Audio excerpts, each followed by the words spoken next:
आज हठात मोर कौन है कि मत मेडिकल को जाऊ पड़ला और मेडिकल एत सब मेडिसिन आने पड़ला।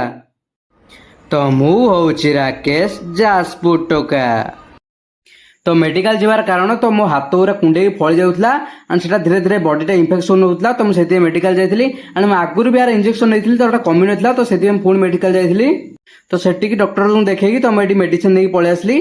तो ये आसला मोर गोटे पार्सल पलि आसला। तो मुझे पैंट मगेदी से पलि आसला एंड मुझे ओपन कर देखली। तो अकॉर्डिंग टू द मनी तो जिनसा बहुत ओके ओके थिला एंड संध्या बेले घरे ये इपी होता। तो बसिक इपी खाऊली। तो इपी खाई सारापर नेक्स्ट डे आम आम गड़ा आड़े जाइलु। तो आम गड़ा आड़े देखा जाइलु बिल एंड बिलर पूरा चारिआडे वर्षा होगी पूरा पानी हो देखिपे। तो आमर मेन मोटिव थिला तो पानी केमिति कौन अच्छी देखिकी आम कंकड़ा धरिया। तो पानी पूरा बहुत हो जाइए एंड 4टा बेलू मुझे शोक उठिकी जाइली बेसमेंट कतिकी। तो आम जाइए बुलाबुली सार को 3 थर गली सार रिसीव करना लास्ट को घर को गली। तो डाकी नहीं आसली एंड आम बाहर एमती कड़े बुलाबुली करने को।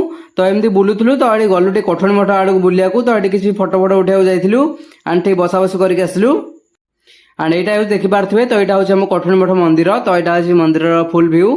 तो आम बिहाइंड अच्छी तो मुझे भल देखे दूसरी। तो यहाँ हूँ देखिपे मंदिर हूँ कठणी मठ मंदिर एंड आम बेस बुलाबुली न करके पलि आसलु। तो आसला बेलू अनफर्चुनेटली पूरा गेट पड़ जाइए। तो ये 5 मिनट पड़ा। तो आसिक आम ये घुगुनी खाइलु and this is the blog. जदि वीडियो भल लगी do like share and subscribe.